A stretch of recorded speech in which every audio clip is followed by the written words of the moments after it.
ইলিশ শিকারের মৌসুম শেষ দিকে বরগুনায় মৎস্য অবতরণ কেন্দ্রে বেড়েছে যোগান, তাই দক্ষিণের বাজারে কমেছে দাম।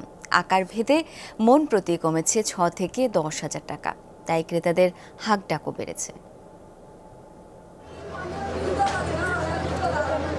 লঘুচাপের প্রভাবে বৃষ্টির পর থেকেই জালে ধরা দিচ্ছে রূপালী ইলিশ। বরগুনার পাথরঘাটার মৎস্য অবতরণ কেন্দ্রে তাই বেড়েছে সরবরাহ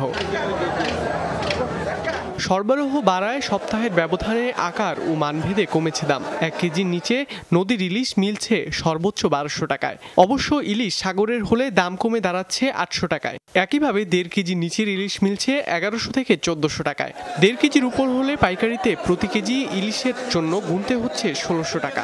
নদী সাগরে কিছু মাছ বাড়ছে, সেজন্য দামও কমছে, আরও মাছ বাড়লে আরও দাম কমবে। সমুদ্রের যে মাছটা ওইটার মন প্রতি গত সপ্তাহের চাইতে এই সপ্তাহে ৬ থেকে ৭,০০০ টাকা কমছে। নদীর স্থানীয় মাছটা যে গ্রেড যে মাছটা বলি ১ কেজি ৫০০, ৬০০, ৭০০, ওই মাছটার মনকে ১০,০০০ টাকা কমে গেছে। আরও একটু আমদানি বাড়লে দাম আরও একটু কমবে, তখন দেখা যাবে সব মানুষই একটা দামের ভিতর নাগালের ভিতরে আসবে, সবাই কিনতে পারবে। পাইকাররা বলছেন যোগান সন্তোষজনক, বড় ইলিশও ধরা পড়ছে যথেষ্ট। এই ২-৩ দিন হয় বড় ইলিশ কিছু ওড়া দিচ্ছে মার্কেটে, আর দামের বেলায়ও কিছু দাম কমছে। গেল সপ্তাহে যে দাম ছিল তার সাথে বড় ইলিশ মাছও বেশি, দামও কমছে। ৮ থেকে ১০,০০০ টাকা মন প্রতি কমছে। ব্যবসায়ীরা বলছেন জ্বালানি তেলের দাম বৃদ্ধিতে বেড়েছে মাছ ধরার খরচ, তাই ইলিশের দাম খুব বেশি কমছে না।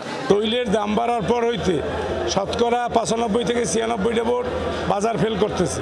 আগে ভাই কম মাছ পাইছি পোষাইতে পারছি, এখন বেশি পাইও তেলের কারণে পোষাইতে পারি না, সব জিনিসের দাম বাড়তি। পাথরঘাটার এই মৎস্য অবতরণ কেন্দ্র থেকে বিক্রিত মাছের শতকরা ১.২৫% রাজস্ব যায় সরকারি কোষাগারে। ধ্রুবই গ্রামুল, চোমরা নিউজ।